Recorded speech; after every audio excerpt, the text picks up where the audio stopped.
Man, I got a lot of pushback on this graph. A lot of people were saying, what are you talking about? It's not D flat major, it's B flat minor, it's clearly in minor. And I can understand why people would hear it that way or why they would think that.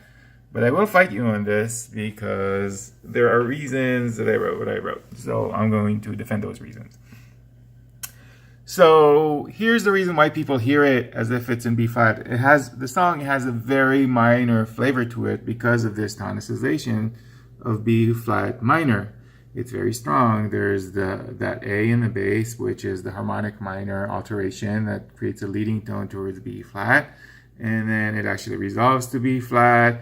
And then there's another tonicization of the 4, which you could argue is the predominant to this whole tonicization of B flat.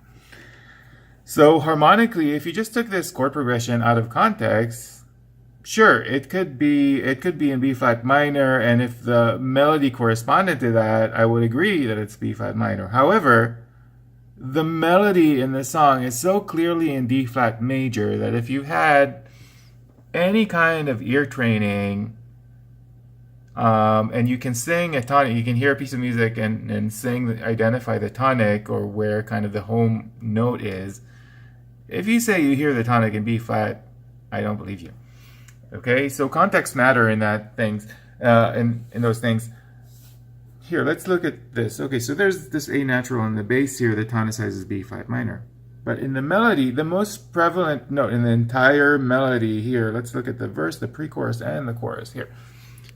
This right here, that's A flat. Oops, A flat. Over here, I put my finger here. Oh, A flat, right here. Okay, look at how many A flats there. There's no A natural in the entire melody of the entire song, not in the chorus, not in the pre-chorus. There's a lot of A flat. A flat starts almost every phrase, and then the chorus, it ends every phrase, and those next, the harmonized next. And then every section cadences to D flat major. But okay, I'm showing you all of this on paper.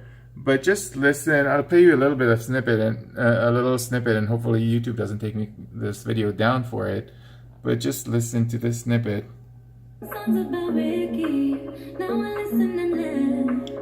Now I listen and laugh. Right? That's D flat. That's home. If you can tell me that you can honestly listen to this melody and hear this note as home, I honestly don't believe you. And you know, if this was a song in B flat minor, you would think there would be some B flat minors in this melody, but there's very few. And when there is a B flat, just a B flat note. When there is a B flat note, it's just kind of like an upper neighbor or a passing tone. So there's one in the middle of the verse. There's another one in the middle of the pre-chorus, just as kind of an upper neighbor tone. There's almost none in the chorus. There's one kind of passing tone in this, I'm so fucking, whatever she sings there. So the melody, so if you sing the melody out of context, there's no question. It's in D flat major. There's absolutely no question. If you take the harmony out of context, I agree that it would sound very much in B flat minor, but there's actually no confirmation. So this kind of chord progression can be a chord progression in B flat minor, but it can also be a tonicization of B flat minor, which the melody confirms that it is. So I'm not saying you should only hear it in D flat major. That's why I said the topic of this graph is tonal ambiguity. So the melody is in D flat major, but those two tonicizations of B flat minor and of G flat pull kind of the overall feeling of tonality away from it. So that's why I call it ambiguity, because it's ambiguous. There's this interplay between these three tonal centers. But overall, if I have to slap a key over this, it's clearly D flat major. Like when I sing the melody, I can't hear anything else but D flat as the tonic of this key.